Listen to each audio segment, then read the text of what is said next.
Right. ఇప్పుడు 3D మొన్నటి వరకు 2D చేస్తాం కదా, దాంట్లో ఏంటి ట్రయాంగిల్స్ అయిపోయాయి, క్వాలిడేటర్స్ అయిపోయాయి. తర్వాత 3D ఎఫెక్ట్. ఇంకా 3Dలో కూడా మళ్ళీ ఎక్కడి నుంచి మొదలు పెడతాం మనం? క్యూబాయిడ్ అని చెప్తాము, ఇది దిగగణము ఘనము అని చెప్పేసి అంటాం కదా, అక్కడ నుంచి సిలిండర్ కోన్ ఆ లెవెల్కి వెళ్ళిపోతుంది. సరే, ముందైతే సింపుల్గా ఒకసారి చతురస్రాన్ని అబ్జర్వ్ చేద్దాం. చతురస్రం అంటే తెలుసుగా మనకి. చతురస్రం అంటే అన్ని భుజాలు సమానమేగా.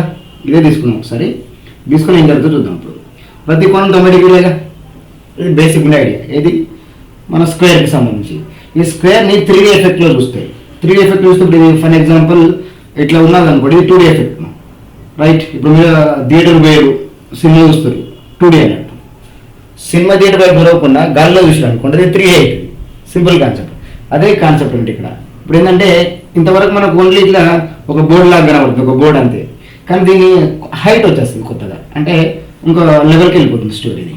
ఇలా మారిపోతుంది, 3D షేప్లోకి వచ్చేస్తుంది. అది చెప్పు ఇలా 3D షేప్లోకి వచ్చినప్పుడు ఆటోమేటిక్గా ఇప్పుడు ఈ యొక్క స్టోరీలు మారిపోతుంది. ఇట్లా మారిపోతుంది. అంటే ఇప్పుడు ఎన్ని ఫేసెస్ ఉండేవి? 6 ఫేసెస్ ఉంటాయి. అంటే ఇక్కడ ఒకటి, ఇక్కడ ఒకటి, ఇక్కడ. కాకపోతే భుజాలు మారు, భుజాలు సేమ్. ఇది ఏ, ఇది ఏ, ఇది కూడా ఏ. అన్ని భుజాలు సేమ్ ఉంటాయి. కానీ ఎన్ని ఫేస్లు వచ్చినాయి మరి? మొత్తం 6 ఫేస్లు వచ్చినాయి. అప్పుడు ప్రతి ఫేస్ యొక్క వాల్యూ చెప్పాలి. ఇప్పుడు మనం ఇదేం చేస్తే ఇప్పుడు ఫర్ ఎగ్జాంపుల్ ఒక ఫేస్ ఉంది అనుకోండి, అది స్క్వేరే కదా. దాని ఫేస్ ఏంది మనం, దాని ఏరియా ఏంది? ఏరియా వచ్చేది ఏ స్క్వేరే కదా. అట్లా ఎన్ని ఫేస్ ఉన్నాయి? మొత్తం 6 ఫేసెస్ వస్తాయి. ఈ 6 ఫేసెస్ కలిపి మొత్తం ఏరియానే టోటల్ సర్ఫేస్ ఏరియా అంటారు. టోటల్ సర్ఫేస్ ఏరియా అంటే సంపూర్ణ తల వైశాల్యం. అంటే ఏరియా కాస్త టోటల్ సర్ఫేస్ ఏరియా ఇది గంది. సంపూర్ణ తల వైశాల్యం అంటే ఎన్ని ఫేసెస్ ఉన్నాయి? 6 ఫేసెస్. కాబట్టి ఏ square plus A square plus A square కూడా పోతే 6a స్క్వేర్. ఇది first point. Clear cut story. Right. 6a square అంటే మా సంపూర్ణ తల వైశాల్యం. సరే, ఇంతవరకు బాగానే ఉంది. మరి ఇప్పుడు కొత్తగా వచ్చింది దీంట్లో అంటే ప్రక్కతల వైశాల్యం ఉంటాడు. ప్రక్కతల వైశాల్యం లాటరల్ సర్ఫేస్ ఏరియా అంటాం.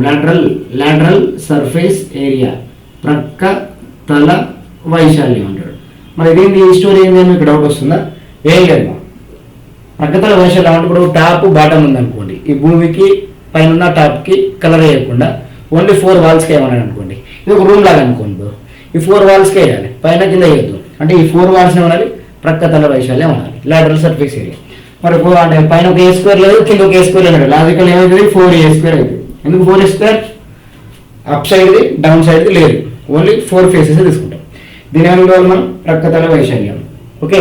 మరి ఇప్పుడు సరే 6 ఫేసెస్ వచ్చిన దీనికి వచ్చిన కొత్త మార్పు ఏంటంటే, ఇప్పుడు ఫర్ ఎగ్జాంపుల్ ఇది ఒక బాక్స్ అనుకోండి. ఈ బాక్స్లో కొన్ని బాల్స్ కానీ లేదా వాటర్ కానీ వేయాలనుకోండి. దానికి కొత్తగా వచ్చేది తెలుసా?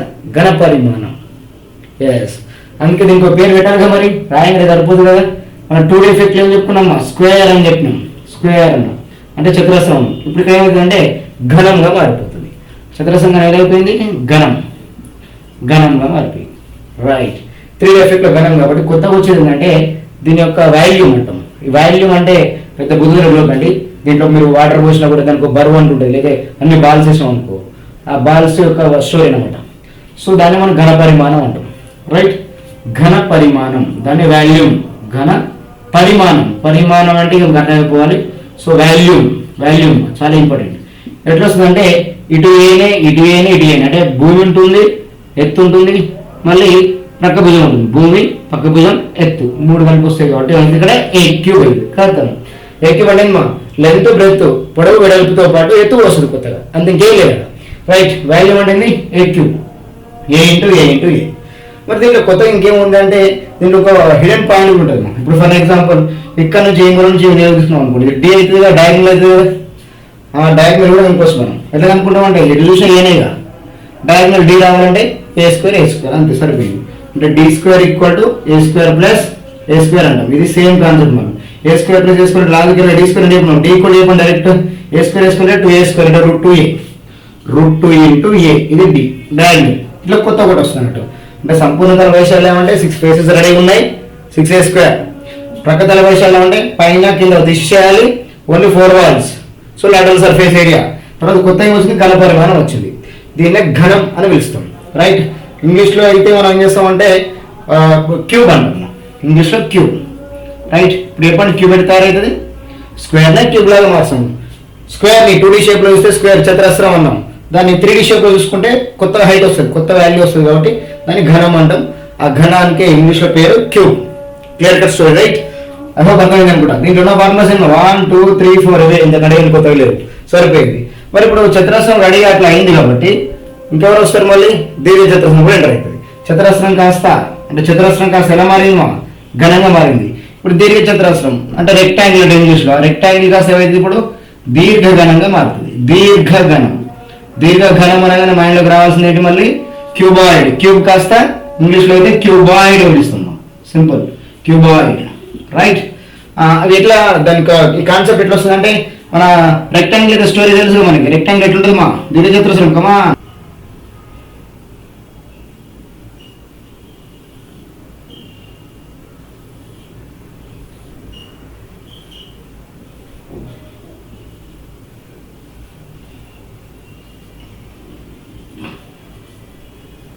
రైట్.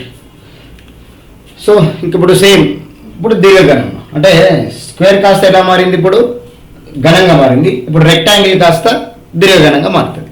Basic concept. ఇక దీర్ఘఘనం అంటే మళ్ళీ LBH ఉంటాయి. LBH అంటే LB ఉంటుంది, ఆపోజిట్లో LB వస్తుంది. మళ్ళీ HB తీసుకున్న కాన్సెప్ట్ ఆపోజిట్లో HB వస్తుంది. అంటే BL 2 సార్లు, HB 2 సార్లు, HL 2 సార్లు. అంటే ఇప్పుడు LB తీసుకుంటే దానికి ఆపోజిట్లో సేమ్ కదా ప్లేస్ ఉండేది. సేమ్ కాన్సెప్ట్ అంటే LBH 3 భుజాలు కనబడతాయి. సో దాంట్లో LB concept, BH concept, HL concept. అదే మనకి ఏమైంది ఇక్కడ? Total surface area. Simple concept. సంపూర్ణతల వైశాల్యం అంటే 2 LBలు వస్తాయి, 2 LBs వస్తాయి, 2 BHలు వస్తాయి, ప్లస్ 2 HL వస్తాయి. అంతే సింపుల్. ఈ లెవెల్ ఆలోచించండి మీరు. ఇది టోటల్ సర్ఫేస్ ఏరియా. మరి లాటరల్ సర్ఫేస్ ఏరియా వాళ్ళ ప్రకృతల వైశాల్యం కావాలి అంటే, ప్రకృతల వైశాల్యం కావాలన్నా కూడా ఏం చేస్తాం మనం? ఆ పైన ఉన్న వాల్యూ తీసేయాలి, ఏదైనా ఒక పేరు తీసేయాలి దీంట్లో. అయితే దీంట్లో LB తీసేద్దామా, BH తీసేద్దామా, HL తీసేద్దాం అనేది కాన్సెప్ట్. ఇక్కడ LB తీద్దామా, BH HL మీరే చెప్పండి. ఏం తీద్దాం అనుకుంటున్నారు? ఏదో ఒకటి ఉండదు అంటే, ఏదో ఒక ఆపోజిట్ ఉండదు, ఎత్తు కింద ఉండదు కదా. అంటే పైన ఉన్న టాప్, కింద ఉన్న బాటం తీసుకోవద్దు కదా. అయితే చాలా వరకు మీరు అర్థం చేసుకోవాల్సింది ఏంటంటే LB మాత్రమే క్యాన్సిల్ చేయాలి. ఎందుకంటే మిగిలిన గోడలే కాబట్టి గోడకి కంపల్సరీ హైట్ ఉండాల్సిందే. అంటే హైట్ ఉంది అంటే ఆ హైట్ ఉన్న వాటిని తీసుకోవాలి. అంటే LBని తీసుకోవాల్సిన అవసరం లేదు. ఇప్పుడు చెప్పండి, ఇక లాటరల్ సర్ఫేస్ ఏరియా, ప్రక్కతల వైశాల్యం కమాన్. లాటరల్ సర్ఫేస్ ఏరియా మా LB తీసేసి 2BH ప్లస్ 2HL అయింది. అంతే సింపుల్ కాన్సెప్ట్. ఇవే రెండు సేమ్. దీంట్లో ఉన్న TSA LSA లాగానే దీనికి కూడా TSA LSA సింపుల్ కాన్సెప్ట్. కాదు ఇక్కడ ఏ అని రిపీట్ అయితే ఇక్కడ మాత్రం LBH 3 రకాలు వస్తుంది. Basic concept. ఇక 2 ప్రకృతల వైశాల్యం అయిపోయింది, టోటల్ సర్ఫేస్ అయిపోయింది. ఇప్పుడు మరి దానికి వాల్యూ ఘనపరిమాణం కావాలి కదా. సేమ్ వాల్యూ అంటే ఏం చేయాలి మనం? ఇక్కడైతే A ఇంటూ A, ఇక్కడైతే LBH 3 మల్టిప్లై అవుతుంది. LB/H simple concept. మరి ఇక్కడ డయాగ్నల్ వచ్చింది కదా, మరి దీనికి కూడా డయాగ్నల్ రావాలిగా. డయాగ్నల్ వస్తుంది మరి దీనికి. కాకపోతే 3 రకాలుగా వస్తుంది కదా. D ఉంది, L ఉంది, B ఉంది, వచ్చింది కాబట్టి అప్పుడు D² ఈక్వల్ అని చెప్పాలి. ఇక్కడ మీరు D² equal to L² plus B² plus H² అనాలి. అక్కడ కూడా జరిగింది A² plus A² plus A² కదా. అంటే ఇప్పుడు ఇక్కడ A²కి ఇక్కడ A² √3 ఇంటూ A ఇక్కడ తీసుకోండి. LBH 3 వస్తాయి. ఇక్కడ కూడా L² plus B² plus A². సరిపోయింది కదా. ఇక్కడ ఏంది A² 3 సార్లు వస్తుంది. A² √3A సరిపోయింది. √3A. ఇక్కడ మాత్రం L² plus B² plus H². ఇది బేసిక్ కాన్సెప్ట్. కానీ D కూడా ఏమవుతుంది మళ్ళీ రూట్ వేయాలి కదా. సరిపోయింది. Root L² plus B² plus H². ఇది బేసిక్ ఐడియా. ఎక్కడైనా డయాగ్నల్స్ యొక్క వాల్యూ 3 భుజాలు వస్తాయి కాబట్టి A² అక్కడ 3 భుజాలు A² లాజికల్ √3 ఇంటూ A. ఇక్కడ L² plus B² plus H². ఇది బేసిక్ కాన్సెప్ట్. అర్థమైంది అనుకుంటా. అంటే దీనికి ఉన్న కామన్ పాయింట్లు ఇవ్వండి. ఇక్కడ ఏంటి కామన్ పాయింట్లు? నిజానికి అయితే సైడ్లు అవే, అక్కడ మారుతాయి, ఇక్కడ మారు. ఇక్కడైతే 6A² ఎందుకు ఏంటంటే అన్ని ఏలే కాబట్టి A² plus A² plus A². ఇక్కడ మాత్రం వాల్యూమ్ అంటే A ఇంటూ A కాబట్టి ఇక్కడ కూడా LBH మరి ప్లస్ కదా into LBH L into B into H, right? ఇది బేసిక్ ఐడియా. Be careful. ఏమో అర్థమైంది అనుకుంటా. సరే, ఈ లెవెల్లో మీరు బాగా అర్థం చేసుకుంటారు అనుకుంటున్నాను, రైట్? ఇప్పుడు దీంతో పాటు ఇంకెళ్ళి పోదాం. సిలిండర్ పోదాం, కోన్ పోదాం, వీటన్నిటికి వెళ్ళిపోదాం. సిలిండర్, కోన్, నెక్స్ట్ ఉంటుంది మనకు స్తూపం అంటాం కదా. సిలిండర్ అంటే తెలుగులో స్తూపం. తర్వాత కోన్, శంకువు. ఆ తర్వాత పోవాలి మనకి స్పియర్ పోవాలి, గోళం అంటాం. గోళంకి వెళ్దాం. అవన్నీ 3లోకి వస్తాయి అన్నట్టు. ఇది 3 యొక్క కాన్సెప్ట్. ఓకే, అసలు కన్ఫ్యూజ్ అవ్వదు, రైట్? దీని ఒక జాగ్రత్తగా ఉండండి. A² plus A² plus A², 3 భుజాలు ఉంటాయి కదా. A². So logical √3 into A. ఇక్కడ మాత్రం L² plus B² plus H². Clear cut story, right? అర్థమైంది అనుకుంటా. Let's go for next level.